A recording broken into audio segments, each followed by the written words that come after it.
Hello everyone, and thank you so much for coming and viewing, if you are live streaming this, our Vaccine Town Hall. My name is Samantha Pelham. I'm a Media Relations Specialist here at Ohio University, and today I am sitting with three amazing experts who are going to talk to you today about the vaccines. So I'd like to introduce you to all of them. To my left here, we have Dr. Karen Montgomery-Reagan, who is an OhioHealth pediatrician and pediatric chair and professor in the Heritage College of Osteopathic Medicine. Next to her, I have Dr. Ken Johnson, Ohio University's Chief Medical Affairs Officer and Executive Dean of the Heritage College of Osteopathic Medicine. And last but certainly not least at the end, there is Dr. Gillian Ice, Special Assistant for Public Health to the President and Professor of Social Medicine in the Heritage College of Osteopathic Medicine. Thank you so much for being here today to talk about vaccines, something that is extremely relevant, something that's very important, and something that a lot of people have questions about. So before we begin, if each of you could give a little introduction and talk about your areas of expertise, that'd be great. Karen, if you want to go ahead and start. Thank you, Samantha. Hi, everybody. I'm the pediatrician here in town, and I arrived pretty much back in 1995. So vaccines has been my joy for a lot of my families for a very, very long time. I also work at the university in the medical school, and I teach our medical students about pediatrics and, of course, the vaccines and the need for those vaccines. So enjoy this hour with us and ask any questions you might have. That's what we're here for. Thank you. Thank you, Karen, so much. Ken? Great, thanks. It's great to be here today. So by background, I am a family physician. And in regards to this virus and pandemic, and as my role as Chief Medical Affairs Officer at Ohio University, I've been working on this since this first appeared in China, and have been working with not only the Ohio Department of Health, the local health departments, but the medical schools across the state and across the nation, so that we're best informed to be able to make the best decisions that we can. Great, thank you so much. And Gillian? Hi, I'm Gillian Ice. I've been here at Ohio University for 21 years, and my area of interest and research is global health and public health.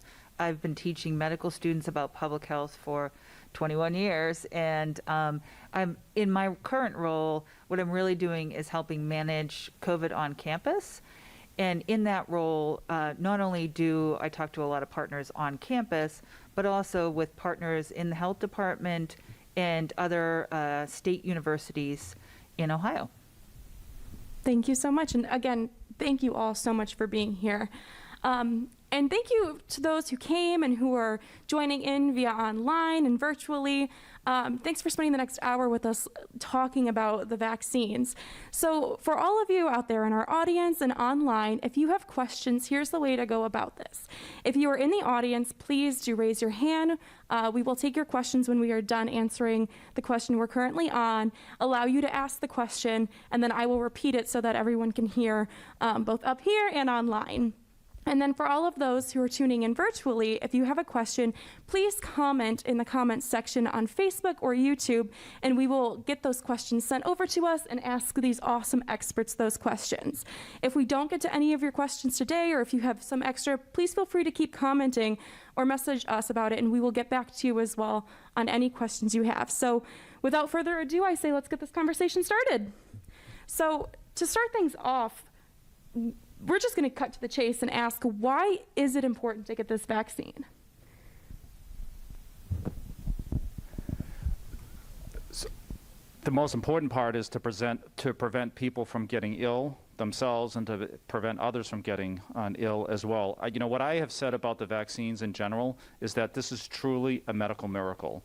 The speed at which it was developed, the science behind it is just incredibly brilliant on here. And the ability to go from no vaccine to a vaccine in a matter of months that then we're rolling out to the entire public, particularly now for those who are older than 12, is truly phenomenal. So it is the #1 thing we can do to protect ourselves and to protect each other, far much more so than masks and distancing, et cetera. And the thing that we need to understand, though, the speed on which it was developed, yes, it was developed quickly, but the scientists have had this chemistry, this science for years in the labs. So it's not like we just did this over a few months. They knew what they needed to do in order with this virus, how to go about it, because they've been doing it and they were ready for a vaccine that could cause this with our country. Gillian, would you like to? Yeah, I would agree with that. That this the vaccine has been not only the technology was studied for over 15 years before it was released for COVID specific mechanism. Millions of people have around the world have taken this vaccine, and it's been shown to be safe and effective. And it is not only about keeping people healthy and out of the hospital, yourself, your family members, your peers, and so forth, but it's also about getting us back to normalcy. So really, in order to stop this virus, we have to have a combination of public health measures. That's what's gotten us out of pandemics in the past. But this is really our ticket to get back to normal life without masks, without quarantine and isolation. We all want that, and we all want to get back to normal. Great, thank you three for that one. We actually have some questions coming in already from social media. From Brian on YouTube, he asks, many young people are concerned over the rare but possible side effects of myocarditis. Can you let us know if that condition is actually more possible as a result of a COVID infection? Sure, I can start with that. So actually, maybe if we flip it to start off with, which is if you're infected with COVID, is there a chance that you would get myocarditis? And actually, yes, there is a chance that you would get myocarditis, significantly much more so than getting the vaccine. So much so that for athletics, as an example, there is a screening protocol in place for athletes that have become infected to help prevent the sequela or the downstream effects after getting myocarditis. So the likelihood of getting myocarditis from the vaccine is extremely low, and the likelihood of getting it, you're much, much more likely to get it from the virus itself than from vaccine. Great, thank you. Do you have anything else to add, or Dr. Johnson's got that pretty wrapped up? Yes, I mean, it's always the vaccine. It's better that you have the vaccine because the risk of myocarditis is so rare. But when you get the disease itself, the risk of having myocarditis is much greater than ever with a vaccine. Great, thank you. And so talking a little bit about, side effects that might happen, can you talk a little bit about both short-term and long-term side effects that either we are seeing with the vaccine or with COVID in general if you don't get vaccinated? Sure. I'll start and then turn it over. So when someone comes to me after having had a vaccine and they say, I've had some side effects, like I felt tired, I had a headache, et cetera, I actually say good. Because that actually demonstrates that the immune system's been activated. And so we tell people to be prepared. So after the first shot, maybe 10% of people will have some symptoms from it. After the second shot, maybe it's 50 or 60% of folks will have a reaction. So when someone comes to me and says they've had a side effect, I actually say for that piece, that's great.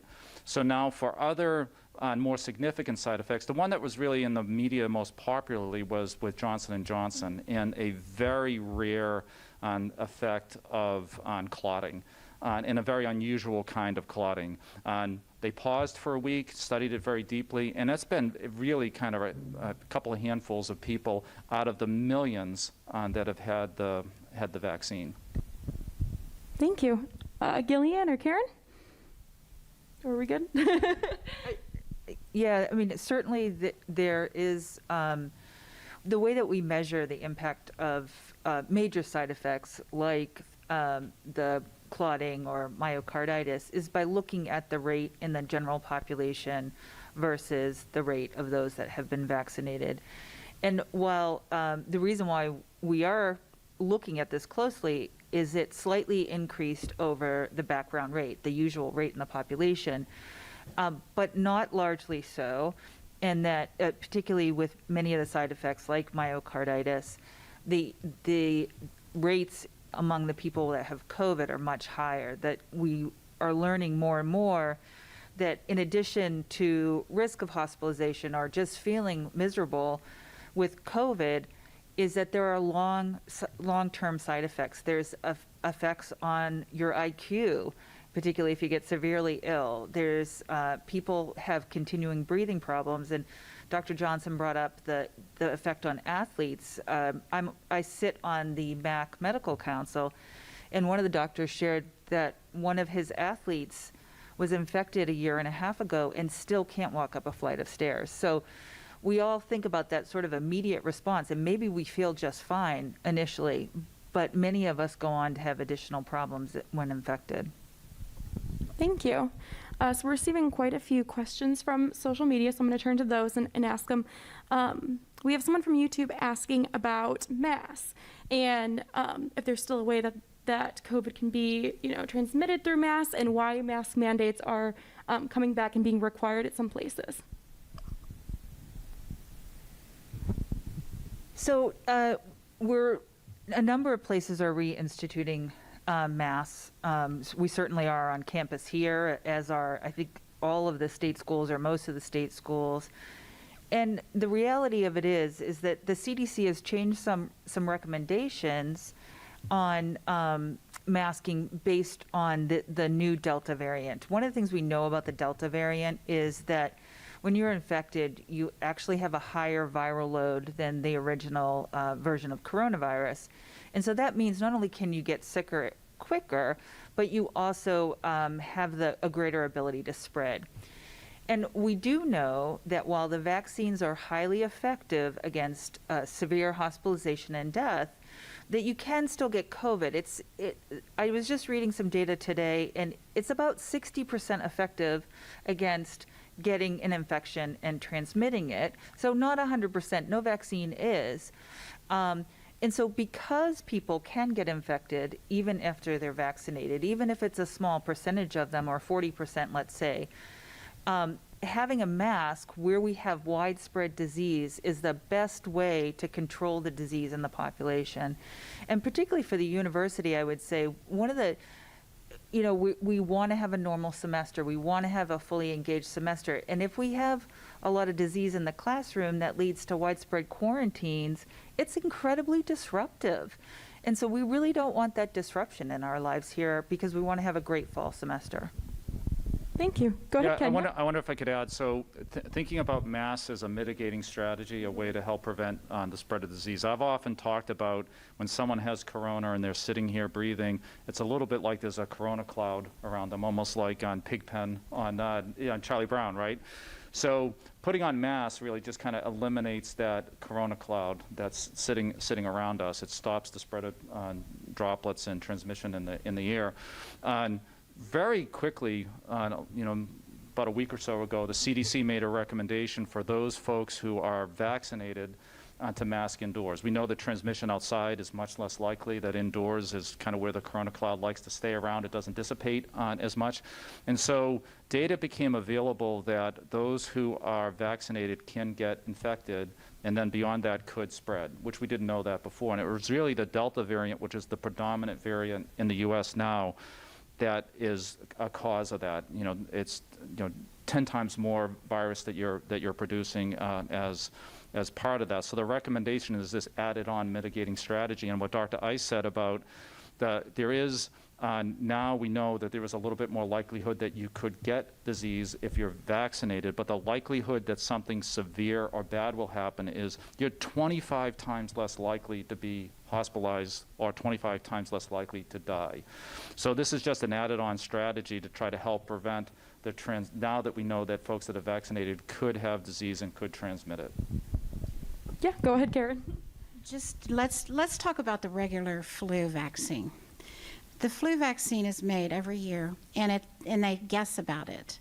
And in my office, sometimes everybody can get that flu vaccine, but there's always a few that'll get the flu. It won't be as bad, but they will get the flu. And it's the same type of scenario, but we weren't wearing masks when they were doing that. They would get the flu. This year in the office, I had not one flu infection. There's a lot of other things that I didn't have in childhood because people were wearing masks, and wearing those masks kept them from transmitting so much flu. So flu was around, RSV was around, but families in masks did not have those simple illnesses that we saw every year. Great, thank you. And as a follow-up to that question, we have someone on YouTube asking, so why didn't masks stop COVID last year then? I'll start with that. Actually, the procedures that we put in place were what dramatically changed the curve that we saw. And actually, I talked multiple times with the health department locally and at the state. I was surprised at how quickly we saw disease go down in the state, far exceeding the number of people being vaccinated. So those two strategies on top of each other is what really kind of turned the curve around. And as we're seeing this curve go up, adding this on is my hope that we'll see that curve, do something similar.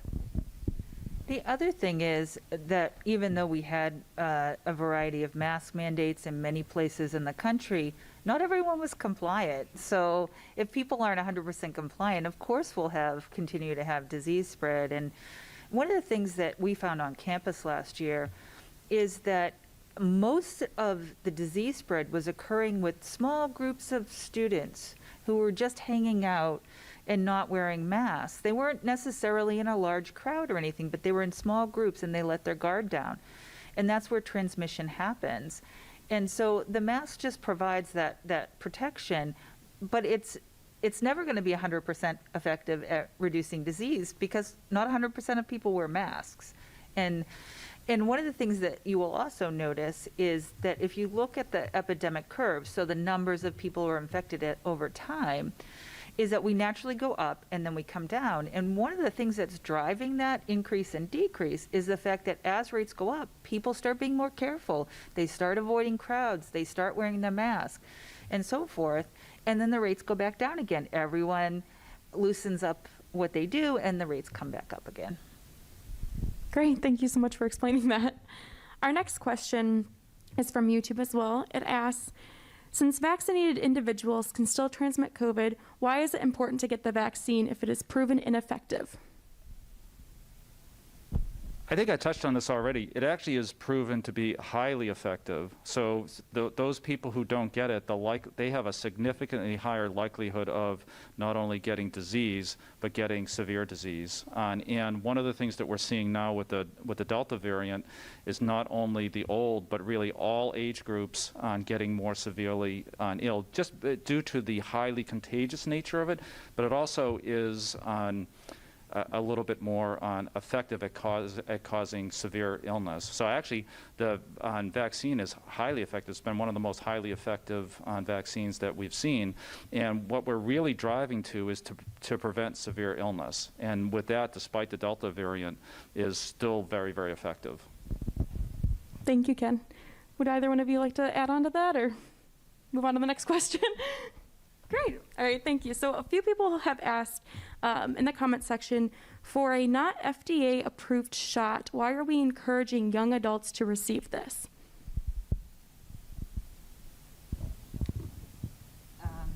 Just to clarify, it is FDA approved. It's FDA approved under emergency use authorization. So it's not that there's no approval whatsoever. And most of us anticipate that we'll have full FDA approval on Pfizer. In fact, the FDA is targeting to have a final ruling on it in around Labor Day. And then Moderna is just behind it. So it is very likely that they will be approved. Millions and millions of people have received the vaccine, and it's proven effective and safe. And so there's no reason to expect that it won't be fully FDA approved. Great, thank you. Ken, did you want to add, or Gillian got that one? Great, thank you. So our next question is, can you speak directly about the risk for students that have had COVID and have proven antibodies? And in this part, can you talk a little bit about natural immunity versus vaccine immunity? Yeah, I can start with that. So one thing that we saw early in the pandemic was on some conflicting data about people who were infected and then those becoming reinfected as part of that. Some of that actually might have been people who had persistent virus and they were testing positive again. But then there was a number of studies done looking at natural immunity versus natural immunity adding on one vaccine. And if you look at the level of antibodies that you get, which is what helps fight the virus, natural immunity versus natural immunity in one shot versus the 2 shots, you will achieve a higher level if you've already had it with 1 shot than you would with natural immunity, and similar actually to the 2 shots. 2 shots are the best, but the vaccine so far has shown a longer term immunity than the natural immunity. And we're still, we're getting data all the time about that, but that's part of the reason why actually as we, here in Athens, we worked with the health department to vaccinate nearly 20,000 people. And we saw some people have some more severe reaction than others, reaction being this, these side effects of being achy and tired. Some of those actually may have had COVID already, and just it further boosted their immune system. So even for people who have had COVID, adding on the vaccine will have a much higher likelihood of having them have a higher and longer lasting immunity. Yeah, go ahead, Gillian. Yeah, I would say I would agree with that, and also just point out that it is something that's under close study, and we don't have a clear answer on this yet. We certainly have had reinfection on campus here with students who were infected and employees and then reinfected. So you can still get COVID even after you've had it once, similar, to it's not 100% protection. We don't know how long it lasts, but that's being studied, and I think policy will change if it does prove that immunity is just as effective over time, which we think that's the concern. Then policy will change. But I think that is pretty clear. There are a lot of vaccines that we still get even after we have the disease, right, Karen?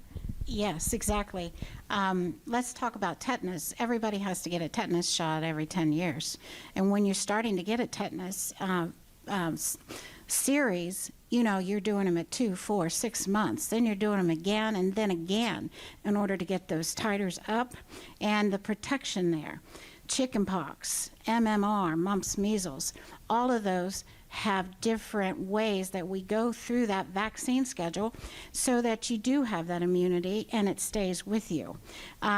So children getting chickenpox at, say, 9 months, they themselves, yes, they'll have that antibody, but they can go ahead and have a vaccine that will help their immunity, and then they're pretty much safe from for their lifetime for that. So.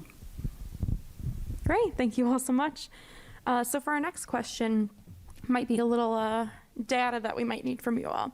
So someone on YouTube had asked, Biden just said 350 million Americans are vaccinated. Is this true? And then we also had another person ask about the percentage of hospitalizations that have been vaccinated versus the unvaccinated. So could you all speak a little bit about those statistics? Yeah, maybe I could work backwards from that. So looking at CDC in their change to masking for indoors, were specifically looked at any infection, hospitalization, and death. So for those people who are vaccinated,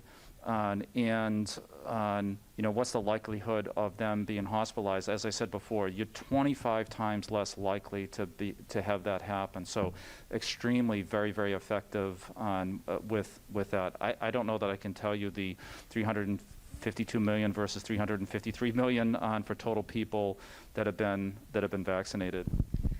I don't have that number off the top of my head either, but I believe the most recent data was about 70% of the American population has received, over 18, right, has received at least one dose of the vaccine, and it's significantly less for those who are fully vaccinated, and that's a concern because some of the data are showing that if you only have one dose of the vaccine, it's only about 30% effective against Delta, and so that's problematic. And as far as the percentage of hospitalizations among the vaccinated, unvaccinated, and just in a press conference today with the governor in Ohio, they reported that 96% of the hospitalizations were among people who are unvaccinated. And I would say that different hospital systems in different states have reported that, and it is in the high 90s. So almost all, but not all, of those that are hospitalized are unvaccinated. Great, thank you. And then you spoke a little bit about, you said 70% of 18 or older. So what about those who are 18-year-old kids or younger? Why is it important for them to get the vaccine if, it might or might not affect them? I can rephrase if you need me to as well. You want me to? You can start, yeah. Okay. So I hear this a lot. I get a lot of feedback from people that I have no risk of anything serious as a younger person. And that's just not true. There certainly is a risk of getting ill and severely ill if you're in that younger age group. So it's not a zero risk. It is a lower risk than a person who's older. And also, we know that young people can suffer from long COVID and that this has lasting effects. We know that there are some studies that are showing that even if you have very mild disease, you have effects later on. But also, it's not just about you, it's about the population. So for the young people that are here in college or in high school, they're around other people who have vulnerability, maybe even their peers that have diabetes or some sort of other health condition that places them at greater risk.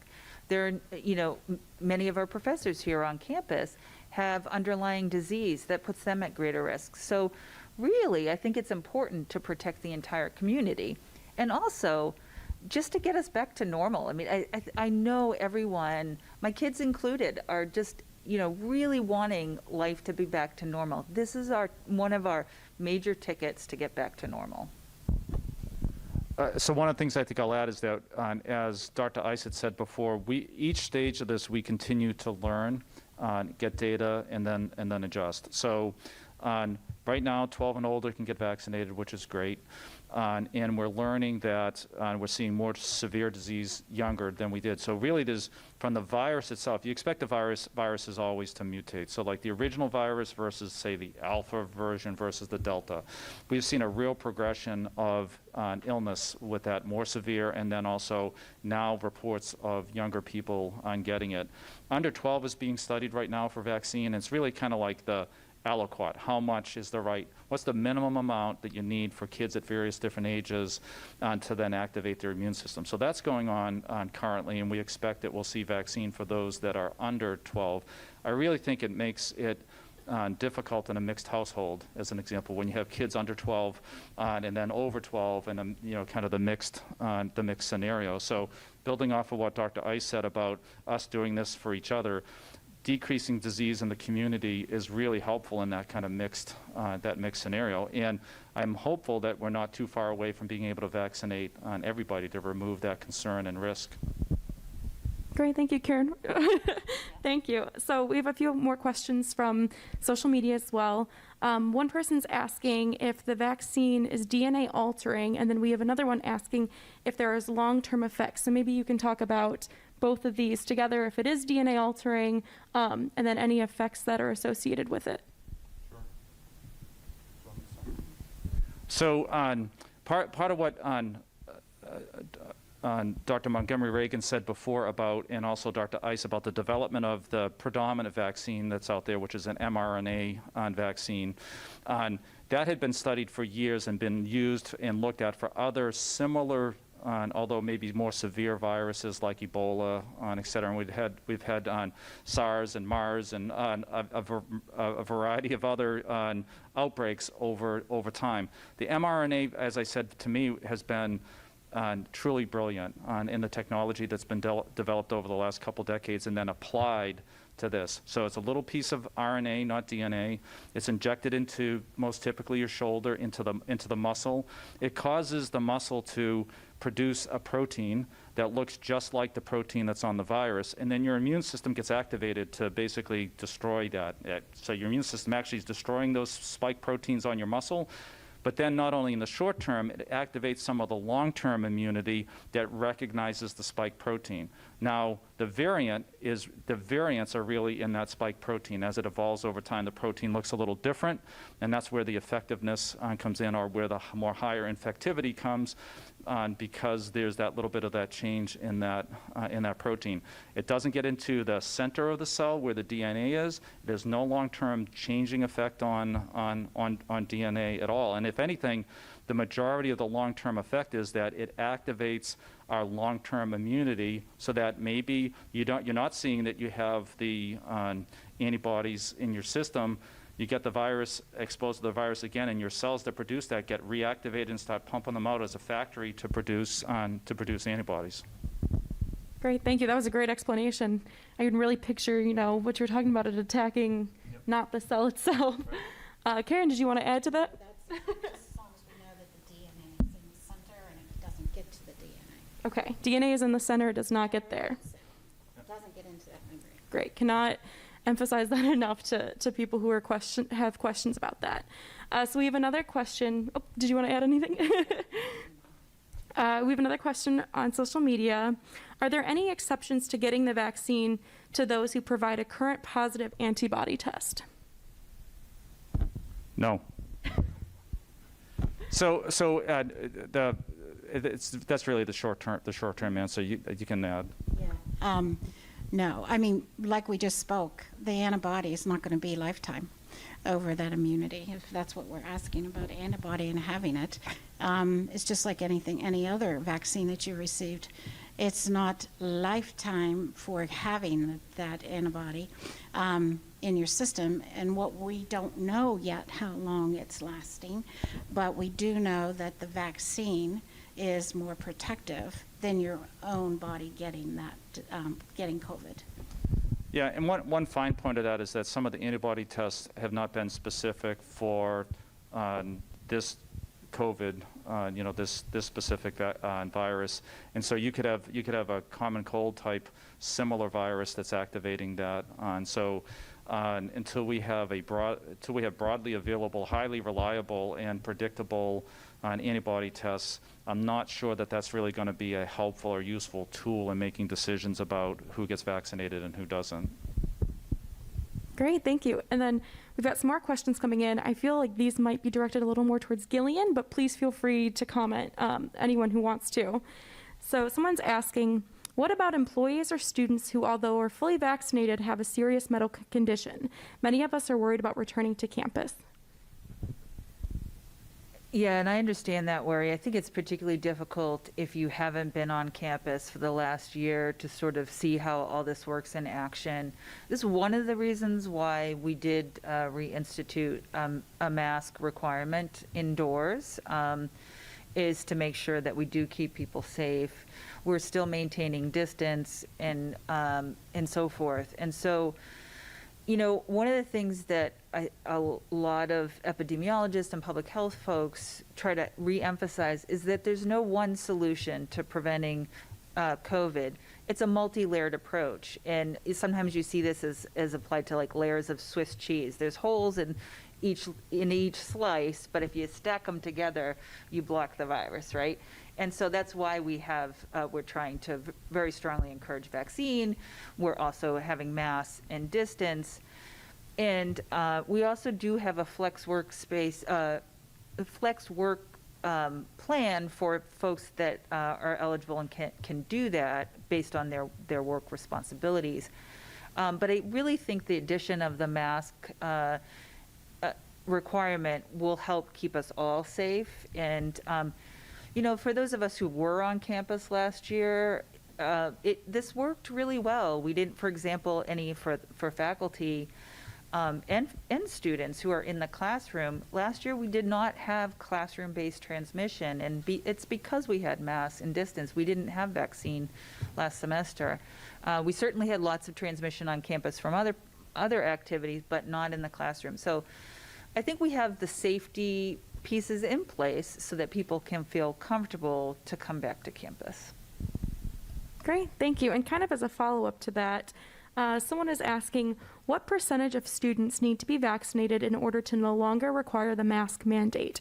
And when we reach that number, will Ohio no longer require masks? Well, again, I think this is a multi-level decision-making that you have to make. We originally thought if we got to 70% vaccination and less than 50 cases per 100,000, right, that we would be in a good spot to lift all the precautions. That was before we really had the information on Delta.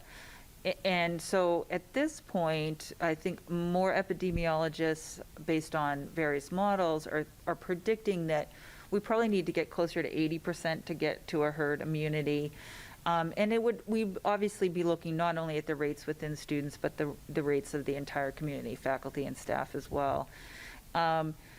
But everyone wants a hard and fast, like if I have this indicator, everything will be fine. We could get to the point where we have a lower vaccination rate, but based on the epidemiology, in terms of how many cases are here, we might be able to release the mask before that. And so I look at this data every single day. I look at the international data, the national data, Ohio data, local data, and constantly reevaluating. And so I think hopefully people will feel comforted that I don't want this long term either, and that we're looking for ways that we can change things and when it's the right time. Great, thank you. Would you like to comment, or Gillian's got that one covered? All right, our next question is, someone asked, I have read that the newest variant, Lambda, is resistant to the vaccine in labs. Is this true? Yeah, I'll start with that. So again, we expect the natural history of all viruses is for it to evolve. And think about it, every time someone gets infected with the virus, they're literally producing millions of new virus. So their life cycle, it's just natural to see new variants. And then we've been kind of clumping them together based off of the change in the protein, the spike protein there. So Lambda in the lab looks like it's more resistant with the antibodies on trying to fight it than Delta, but we don't have really as much real life experience with that. That was an article that just came out in the last week or so for Lambda. And we had previously seen similar kind of early kind of in-lab experiences, then looking at real life experiences and what does that look like. Gillian? I will say from a population perspective, at least some of the reports that are coming out from countries where Lambda has a little bit more hold than it does here, and I saw this also in a WHO briefing, but that it seems that it doesn't have as much what we would call evolutionary success as Delta does. Lambda doesn't seem to spread as fast as Delta, and it's not out-competing Delta. So ultimately, for a virus to become the dominant virus, it has to be replicated more often and to more people for it to become dominant. And so far, it looks like Lambda is not going in that direction. But one of the challenges with predicting things with COVID is it's nearly impossible. Things change constantly, and we're looking at all the variants of interest and keeping an eye on international data with respect to this. Great, thank you. Our next question is, does the COVID vaccine make men or women infertile? No. That's a simple one as well. That was a very early kind of urban myth as part of that, and just about every physician group is recommending that everybody, really kind of regardless of men, women, pregnant, et cetera, all get vaccine. That was an unfortunate case of falsified data that was presented in social media that got life, and so. Unfortunately, there's no scientific basis for that. Thank you. And then we have someone asking, can you talk about what makes up the virus and then what makes up the vaccine? If there's, anything that is incorporated in the vaccine that's injected that might go against, religious views or anyone's other personal views.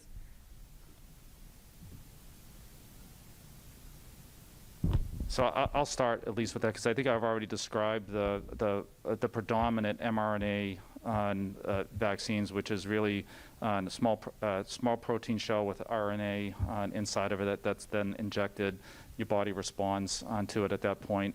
Around the religious or other pieces to that, at least in the Catholic religion came out with that this is something that you should be vaccinated. Various different local parishes have come out with different statements about that.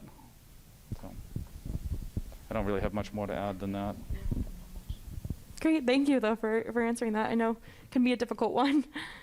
So for our next question is, if you are fully vaccinated but might feel like you're getting a head cold or any other symptoms, when should you get tested, or should you get tested if you are vaccinated?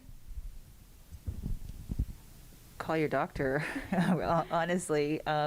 Call your primary care provider, and certainly if you're a student on campus, go to campus care.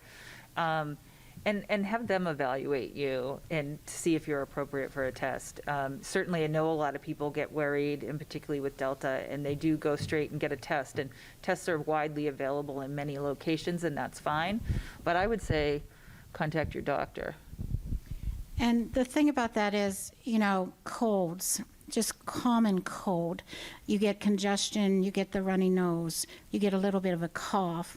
I mean, all the symptoms that are pretty much COVID-like also are with rhinoviruses, the enteroviruses, a whole list of viruses causes cold symptoms. So yes, if you go to your PCP, your provider, and you can ask questions because they're going to go through it. Some children had fever and some didn't have fever if they got COVID. So, and then with rhinovirus or adenovirus, you can have fever or you don't have to have fever.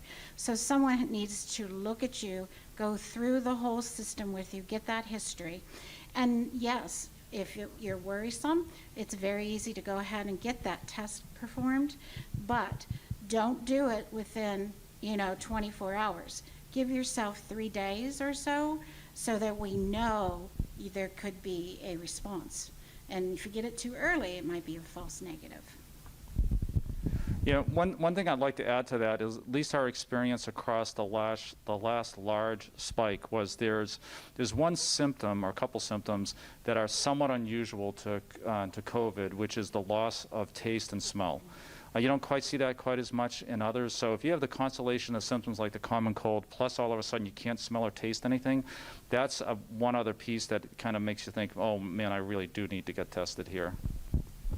Yeah, that apparently is a little bit less common with the Delta virus, so that's just something to be aware of. But there are a lot of, we're seeing unusual spikes, right?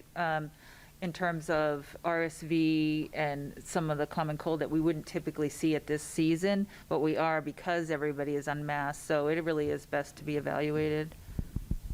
Great, thank you all so much. And then can you talk a little bit about herd immunity and why that's important? I know you said earlier, the 70% number, but I think we have to be a little higher than that, right? Yeah, that's what we're thinking. So the concept of herd immunity is that with every person that's vaccinated, you break one chain of transmission. Certainly not 100%, but you limit that chain of transmission. The more people are vaccinated, the fewer places for the virus to go. And we know that there are certainly in any population, even if everyone was willing to be vaccinated in the population, there are people that can't be for medical reasons or because they don't have an approved vaccine or what have you. And so if we get enough of the population vaccinated, it's enough to stop the virus so that those few people that are not vaccinated are also protected. And that's why they call it herd immunity, because by having a high enough vaccination rate, you're not only protecting yourself, but people that can't be vaccinated. It's really hard to know what that level of herd immunity is. We've done a lot of modeling to figure out what is the magic number, but we're not likely to know that until we're far past the pandemic and we were able to see when it really did stop transmission enough that it either eliminates the disease, or what we really want to get to. I don't think we'll ever get to zero COVID, or maybe we will, But if we can get to just small pockets of disease that we can very quickly isolate and contain, so that it doesn't become community spread. That's what we're shooting for. So I want to add maybe a couple different spins on this. So one of those is doing kind of like a second level thought on this. The more people that are vaccinated, the less people are getting sick, obviously, but then the less evolution of the virus is occurring in the community. So a secondary effect of getting more people vaccinated is less variation over time, and therefore kind of snuffing out disease. So that's the more people we can get vaccinated, the more we can kind of tamp down that kind of evolution of disease, and then not worry about the Camda or the Omega variant of the disease. And then the other piece that I think is really important for us to maybe drift into a little bit is what's preventing us from getting to herd immunity? What's preventing us from getting beyond, say, 50% in the state here or 70% nationally? And I wonder maybe if we could touch on that a little bit as a panel around some of the things that might be preventing us locally and nationally from being able to meet our goals. Yes, please do. Do you want to start, Gillian? Sure. I think a lot of people will say to me, the vaccine is widely available. Everyone should be able to get it now, anyone who wants it. It is widely available, but not necessarily widely accessible. There are some people that have struggled to go to get the vaccine because maybe they can't miss another day of work if they have side effects, or they can't get the vaccine because they don't have transportation to get the vaccine site, or the vaccines are only available from 9 to 5 and they work from 9 to 5. So there are those sort of barriers, and we're trying to break those down. I think public health is doing a great job at trying to break those down. But there's also a very sophisticated disinformation campaign that's happening around vaccines. And so a lot of people are reading the information and they're worried. And I understand that worry. I don't think we can dismiss any of the worry that people have. I think we have to have honest conversations with people and hear their worries and see if there's a way to relieve some of those worries with respect to the vaccine. So I think there's a lot of hesitancy. I think a lot of people want to wait until others have been vaccinated to see how it works. I think people also want to wait until there's full FDA approval. And so I think there's a bunch of barriers to getting us to that herd immunity that I think we're chipping away at, certainly. And that's why we're having this town hall, is to have this conversation so that people do have the opportunity to ask questions. Yes, go ahead. Part of what I wanted to chat about a little bit is on other things that we either know in the literature or we're hearing from people around why are they not wanting to, why they haven't gotten vaccinated so far. So one of those that we clearly know is that some folks have said, not until this is fully approved will I get vaccinated. Well, the good news is that we've literally given this to millions and millions of people, and the side effect profile is great, meaning that's not so bad as far as side effects, and it prevents disease. But for some people, they want the added level of security, knowing that that's going to happen. Dr. Ice mentioned before that we're actually, when we see more severe disease, we actually see more people getting vaccinated. So nationally, over the last week, we saw a 15% increase in people wanting to get vaccinated, which I think is absolutely great. Some folks, though, are just like so hesitant. It's not until they know someone or they've seen someone who has gotten ill that that really changes them. When someone goes from having what feels like a common cold to being in the ICU 2 days later, it's a very powerful effect for them to really motivate them to want to get the vaccine. So I'm hopeful that with the approval that we'll see here in the coming weeks, that might have some percentage of folks who then also want to get vaccinated. But vaccine hesitancy is not something new. We've seen it forever, and I think Dr. Montgomery-Reagan is probably the best one to chat about. Karen, what have you seen around vaccine hesitancy? Because you've seen many of them in your career come along with new vaccines. So we still have vaccine hesitancy with children. Families still say, no, I'm not going to get those vaccines right now. They might want to wait till later. But you know, there's some of those vaccines, and let's talk about simple pertussis. And I say simple for you and I and grandparents. Sometimes it's more of a cough that's easily treated in 5 days of therapy. But for a baby that hasn't had the first set of immunizations for the pertussis vaccine, they can get so sick that we may lose them actually. Because those are the kind of things that have happened in my time of being a pediatrician, where I have seen vaccines get developed that have actually saved children to the point that I don't even see that disease anymore, nor am I able to teach it to my residents. One other thing is Haemophilus influenza. I had a 9-month-old, got it, seized, continued to seize, and it's still it's chronic seizure activity because that Haemophilus influenza attacked his brain. Now, we have vaccines for that. My residents have never seen a Haemophilus infection. You will see it though, and that's why you have to know about your immunization history in a non-vaccinated person. So hesitancy, I am constantly going over their fear. Their fear is usually someone else in the family may have had a reaction, say to pertussis, say to egg in flu vaccine.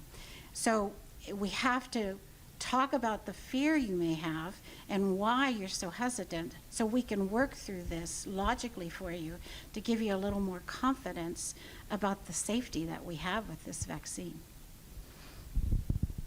Great. Thank you all so much for giving us that information and your expertise on that.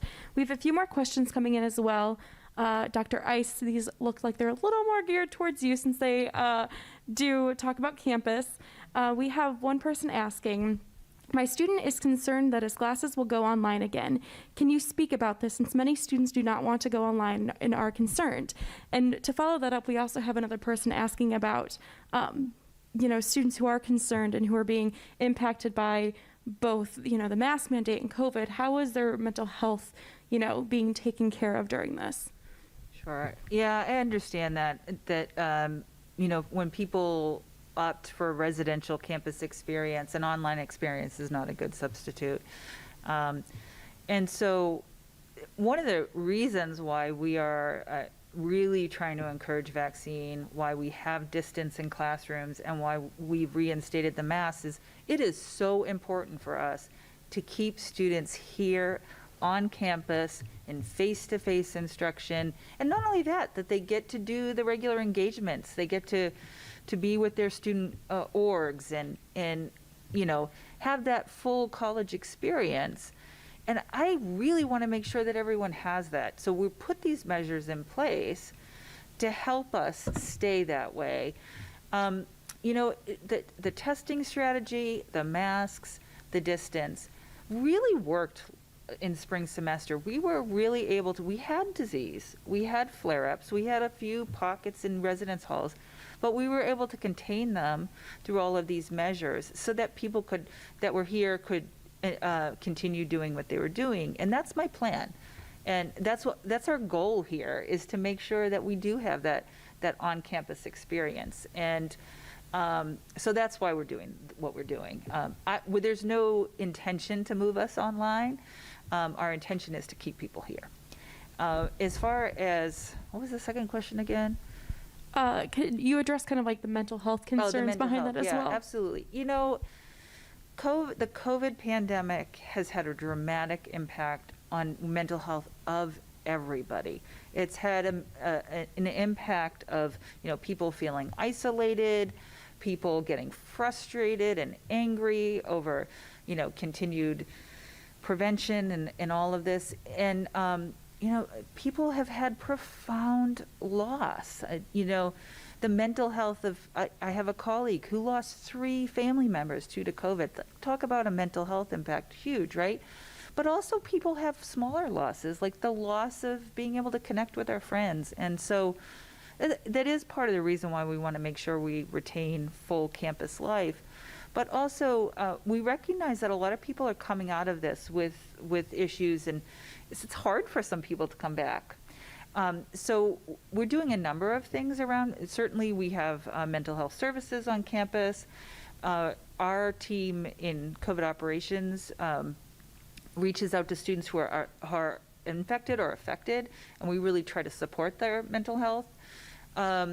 We're actually working with Student Affairs to help focus on wellness, and Student Affairs has a number of different strategies to try to reach out to students, to engage them, and really think about all of wellness and not just COVID prevention. So that's definitely very much on our mind. In fact, I'm writing a grant proposal to work on this very topic, and we want to make sure that people are here and get the services they need for any health issue. Thank you so much. And I do want to add that, if you are experiencing mental health problems, please do go reach out to someone. We do have counseling and psychological services who are there to support and help our students, faculty, staff in any way. So I just do want to put that out there to make that aware and back you up on that one. And then our next question to follow that up is, what method of testing will be utilized on campus? Sure. So we are continuing with the testing modality that we had last year, which is a salivary-based PCR test by OhioHealth.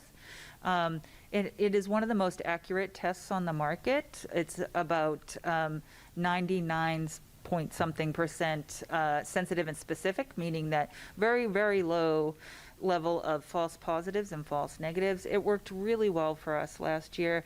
One of the things that we started out in the fall using a nasal swab, and a lot of people didn't like that. They felt it was like too invasive. And so we listened, and we also, Volt is more accurate than that test. And so the saliva test takes less than 5 minutes. Once you have an account signed up, you can go in and out very quickly.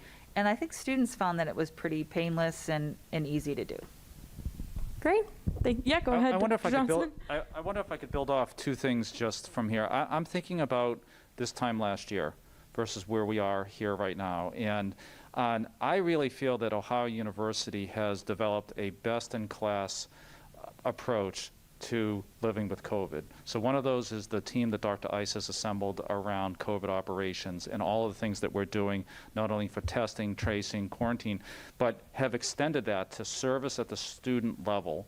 Since that time over this last year, we've had people from across the university working together in ways we've never seen before, really all with the student health, safety, wellness, and experience in mind. I feel we've learned so much, going back to the other question about, what is the fall gonna look like, that we are so much better prepared to be able to not only keep our students safe, attend to their mental health, and really attend to trying to create as much of that kind of college experience as we possibly can create with the limitations that we have around us. I am just proud of Ohio University and the work that we've done together, whether it's culinary services, student affairs, counseling and mental health, et cetera. It's really it's an organization for this work that I've just been really proud to participate in. Thank you so much for that. Yes, I agree with you on that.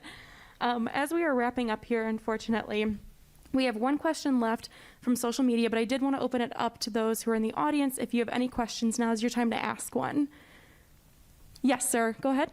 So you talk about people who are hesitant to get the vaccine, and you touched on possible effects sort of immediately after you get the vaccine. What about long-term effects? Because there's plenty, you drive your car and you have the radio on, and there's the ambulance chaser saying, if you've taken this drug, you may be entitled to compensation. And you're talking about an effect that happens 5, 10, 20 years later. Can you talk about the history of mRNA vaccines in general, and also specifically about the COVID vaccines? Is there a possibility that could happen, or is there not, based on the way they function? And just to reiterate, in short, you're asking about if the history of the mRNA vaccine as well as any long-term side effects. Yeah. Great. Just for those who are online viewing so you can understand and hear the question as well. So go ahead. Well, I wonder if actually we could start a little more broadly with just vaccines in general and long-term effects, because when you look at the concerns generally about vaccine, there's always long-term concerns about do vaccines in general cause asthma, do they cause autism, et cetera. And Karen, maybe we could start with kind of that general concerns about vaccine, and then we'll dive into the mRNA and Yes. history and experience. When the autism, there was an MMR scenario about the MMR causing autism, and that study obviously was disproved only because at 15 months, 12 and 15 months, the child starts to be social and more verbal. And they were seeing, that's when we were doing MMRs, and they were thinking, okay, that was secondary to the MMR. So when we had further study on that, there was no autism, proof of any autism produced from that. Autism has a different mechanism of why we have autism. In my time, rotavirus was the only one that they pulled initially, but then redid it again because it wasn't as effective as they thought. It wasn't because of side effects or long-term events. In my lifetime so far for any vaccine development, let's say, let's talk about varicella, chickenpox. I'm sure you probably had varicella, and you probably even had the MMR, and mumps, measles, and rubella. As a person, you have antibody, but when you start to get grandchildren, you're still going to have a pertussis vaccine, just because your immunity is not ready for that pertussis vaccine for your grandchild. So long-term effects for any of the vaccines that I have had, I don't have any. I can't tell you of one other than, let's talk. They do have some. I mean, some can get anaphylaxis sometimes. But physicians know that, and if you get that, we're prepared in the office. But for down the road, 15, 20 years for the vaccines that have been developed, no.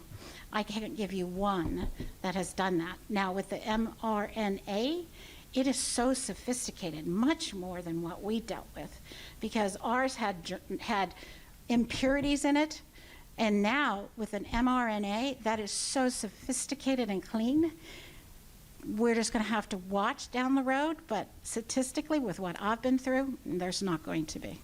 But Great, Karen, thanks. I think that's a really good place on a really good overview of all of that. And I think the concerns that you raise are valid, and that some people have those. I think one of the real difficulties is looking at cause and effect and being able to tie those two things together and studying that deeply and for a long period of time. The reason I wanted to start with the vaccines in general is what concerns have we been able to do the cause and effect on and really tie those two together. And we're not seeing that really kind of that long-term effect. My expectation is with mRNA vaccines, they'll follow suit to others, and having been studied for the last couple of decades actually with a previous version of SARS, then MERS and Ebola, that we didn't really see that kind of long-term reports of effects coming out of that. Yeah, and I would just add that, and correct me on the time interval, but when there are more major side effects from a vaccine, they tend to be within 6 or 8 weeks, is it?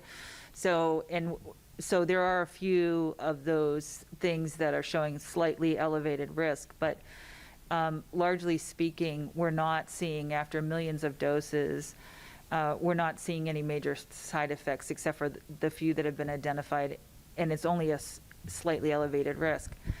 But ultimately, yes, of course, we have to continue to study this. But I would have to say this vaccine has more attention and regulation and study than almost any other medication. I mean, we certainly often take unproven cancer vaccines or cancer treatments, or we have surgery that doesn't have as much research behind it because we're looking to make sure that we have the healthiest and fullest life possible.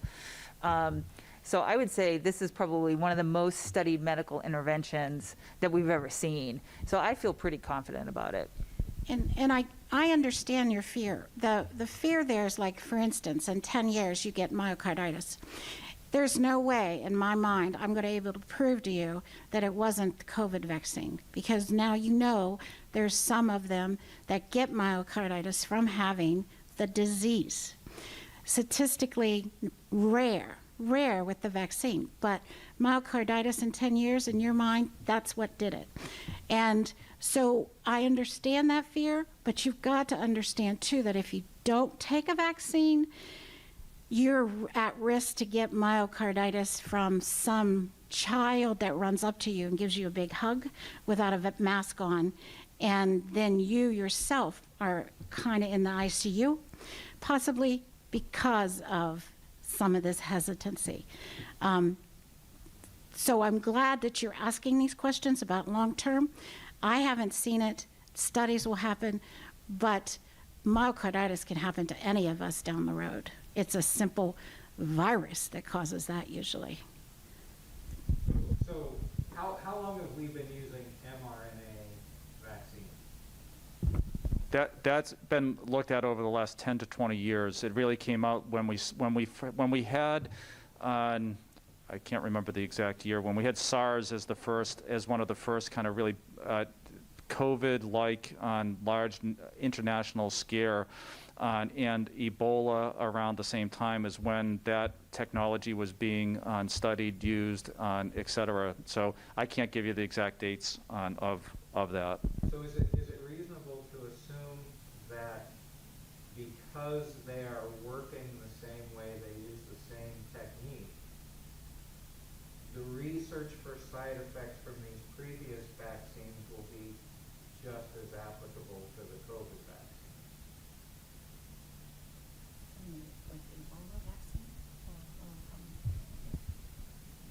Do you see what I'm saying? Yeah. So the vaccines, the mRNAs, I have not had any mRNAs yet in our practice for us, okay? The mRNA that we're seeing now is just COVID alone, other than what Dr. Johnson has been talking about for now. So this vaccine is the first widely available, widely used, internationally distributed vaccine in this modality and methodology.